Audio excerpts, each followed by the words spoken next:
할렐루야. 사랑하는 안디옥교회 성도 여러분, 저는 사도행전 13장 1절로 12절에 나와 있는 바울의 1차 선교 사역 때 첫 번째 사역지인 구브로에 와 있습니다. 이 구브로는 바나바의 고향이었습니다. 지금 지명은 사이프러스라고 하는데 남쪽과 북쪽으로 나눠져서 남쪽은 그리스계가 살고 있고 90만 명입니다. 북쪽은 터키계가 살고 있고 30만 명인데 각각 두 나라를 이루고 있습니다. 그러나 북쪽 사이프러스는 국제사회가 나라로 인정하지 않고 있고 남사이프러스는 유엔에 가입된 독립국가가 되어 있습니다. 국정선이 있고 따로 나라가 있지만은 남쪽 사이프러스를 통해서 그린존을 통해서 북쪽으로 들어가는 길이 열려 있습니다. 구브로 중에 이 특별히 남쪽 사이프러스 수도는 니코시아라고 하는 곳입니다. 그 니코시아에서 오늘 사역을 하게 됩니다. 그런데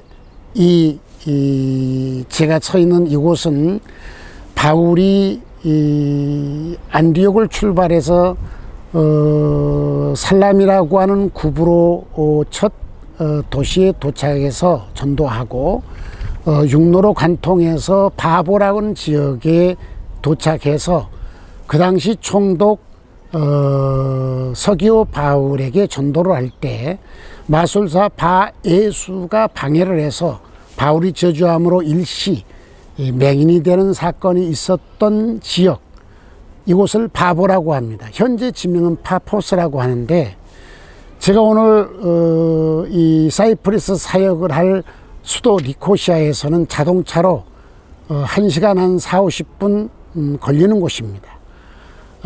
이곳에 자동차를 대해서 와서 여러분들에게 이 파포스의 모습을 보여주려고 온 것입니다. 지금 이 지역은 한 4세기경에 바울을 기념해서 예배당이 있었는데 무너졌고요. 영국 성공회가 지금 바라보이는 이 조그마한 예배당을 건축을 했다고 합니다. 바로 이 예배당 오른편에 보면은 조그만 돌기둥이 있는데 그 돌기둥에 바울이 묶여져 40에 하나 감하는 매를 맞은 장소라 이렇게 말하고 있습니다. 고린도 후서 11장에 보면 바울이 이 40에 하나 감하는 매를 5번 받았다고 표현하고 있는데 장소를 지명하지 않았습니다. 그런데 이곳 사람들은 이곳에서 바울이 맞았다고 하나 확실한 근거는 잘 모르겠습니다. 오늘 여러분들과 함께 나눌 말씀은 고린도전서 3장 9절에 있는 말씀을 나누려고 합니다. 우리는 하나님의 동역자들이요 너희는 하나님의 밭이요 하나님의 집이니라. 갑자기 화면이 바뀌어져서 놀라셨죠? 촬영한 내용을 보니까 관광객들이 지나다니면서 그 다리가 울려서 화면이 너무 흔들렸습니다. 그래서 성경을 읽고 난 이후 화면 여러분에게 보여드리기가 좀 어려워서 다시 촬영하게 됐습니다. 사이프러스 사역을 마치고 지금 공항입니다. 저는 오늘 공항을 출발해서 그리스 아테네를 거쳐 스위스 취리히에서 내려서 거기서 차를 렌트해서 다시 리텐슈타인으로 들어가게 됩니다. 오늘 하루 종일 이동을 하게 될 것 같습니다. 고린도전서 3장 9절 바울이 고린도 성도들에게 우리들은 하나님의 동역자들이요 너희는 하나님의 밭이요 하나님의 집이라고 했습니다. 오래전 동역자에 대한 설교를 한 적이 있습니다. 동역자가 누구냐? 목적이 같고 목표가 같을 때 성경에서는 동역자라는 표현을 사용하고 있습니다. 목적은 하나님의 영광을 위한 것이요 목표는 땅끝 선교입니다. 이것이 하나님의 뜻입니다. 또 예수님이 그렇게 살았습니다.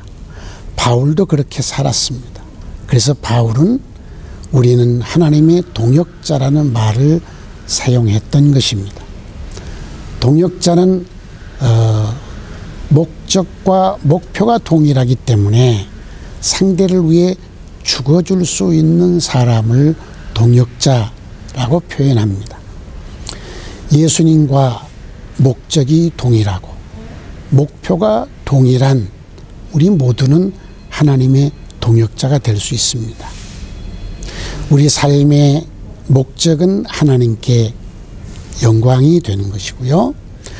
우리 삶의 목표는 땅끝 선교여야 예수님과 동일한 목적과 목표의 삶을 살게 되는 것입니다. 안디옥 교회, 특별히 저에게 20년 전 하나님은 하나님의 뜻을 실천하도록 명령을 내리셨습니다. 마가복음 16장 15절의 말씀을 실천하라고 명령을 했습니다. 5년을 준비해서 세계일주 선교 사역을 시작했습니다. 이제 17년이라는 긴 세월 동안 172개 국가를 오늘까지 마무리하게 됐습니다. 오직 하나님의 영광을 위해서였습니다. 그리고 땅끝 선교를 위해서였습니다. 그래서 저와 안디옥 교회는 하나님의 동역자입니다. 이 길을 가는 데는 참 많은 어려움이 있었습니다. 죽음의 고비도 있었습니다. 살해 위협도 있었습니다. 또 경제적인 어려움도 있었습니다. 그리고 금년에는 또 망막 출혈이 있어서 실명의 위기도 있었습니다. 신체의 여러 장기들이 고장나기도 했습니다. 그럼에도 불구하고 우리는 하나님 앞에 충성스럽게 이 길을 걸어왔습니다. 에베소서 6장 24절에 보면은 우리 주 예수 그리스도를 변함없이 사랑하는 자들에게 은혜가 있다고 했고, 계시록 2장 10절에 보면 내가 죽도록 충성하라, 생명의 면류관을 내게 주리라 했습니다. 우리 안디옥 교회는 참 신실하게 하나님 앞에 충성을 했고 변함없이 주를 사랑했습니다. 성도 여러분 수고하셨습니다. 축복합니다. 바울은 너희들은 하나님의 밭이요 또 하나님의 집이라고 했습니다. 여러분, 밭은 소출을 내야 합니다. 밭이 소출을 내려면 좋은 밭이 돼야 됩니다. 씨 뿌리는 비유에서 예수님은 좋은 밭이 무엇인지 누가복음 8장 15절에서 좋은 밭은 착하고 좋은 마음으로 하나님의 말씀을 받고 그 말씀을 지키고 인내해서 결실을 맺는 사람이라고 했습니다. 하나님의 말씀을 착하고 좋은 마음으로 받으십시오.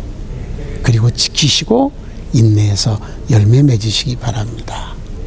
뿐만 아니라 너희는 하나님의 집이라고 했습니다. 오늘 읽은 고린도 전서 3장에 보면은 바울은 내가 너희를 향하여 터를 닦아 놓았다. 이 터는 예수 그리스도라고 했습니다. 예수 그리스도를 구주로 믿은 사람은 터가 닦아진 사람입니다. 그 위에 신앙의 집을 지어야 되는데 어떤 사람은 금이나 은이나 보석으로 짓고 어떤 사람은 나무나 풀이나 집으로 짓는다고 했습니다. 마지막 날 그 공적을 시험하는데 불로 시험한다고 했습니다. 여러분, 불로 시험하면은 나무나 집이나 풀로 지은 것은 사라져버리고 터만 남습니다. 그러나 금이나 은이나 보석으로 지은 집은 그대로 공적이 남아있어서 하나님께서 칭찬과 상급을 주신다는 것입니다. 신앙생활을 그냥 형식적으로 하지 말고 값비싼 대가를 지불할 때 신앙의 집이 금이나 은이나 보석으로 지어지는 것입니다. 대가 지불하는 일을 두려워하지 않기를 바랍니다. 부탁이 있습니다. 일주일 후 12월 1일 날 대강절이 시작됩니다. 대강절은 성탄절 전 네 번째 주일부터 시작됩니다. 한 달 동안이죠. 예수의 이 땅의 강림을 생각하면서 지키는 절기입니다. 안디옥이 대강절 문화를 잘 지키면 가정이 신앙으로 회복됩니다. 그리고 이웃사랑이 회복되고 이웃이 구원받습니다. 교회와 함께 대강절 문화를 잘 지켜주셔서 아름답고 행복한 성탄의 계절이 되기를 주의 이름으로 축복합니다. 감사합니다. To tell you the truth, I was convicted very much and I would like to cry. 제가 사실대로 말씀드리면은 저는 굉장히 지적을 받고 거의 울고 있습니다. Because the Holy Spirit through him talked to my heart. 성령께서 신 박사님을 통해서 제 마음에 오늘 저녁에 말씀을 하셨어요. 사실은. And I said in my spirit, Lord, help me to obey, to wake up in the morning, to get into the Bible and to evangelize my city because I feel very, very bad about my city. 제가 살고 있는 도시에 대해서 굉장히 부담 있는 마음을 갖게 되어 가지고 제가 오늘 그 우는 마음으로 기도했습니다. 주여, 나를 도우셔서 내가 아침 일찍 일어나서 기도하고 성경을 보게 해달라고. My main target is to reach the lost in Larnaca. 저는 저희 도시에서 주님을 알지 못하고 잃어버린 사람들에게 복음을 전하는 것입니다. And I would like to pray for this. 저는 그 일을 위해서 기도하기를 원하고 또 그런 강한 도전을 오늘 저녁에 받았습니다. Thank you very much.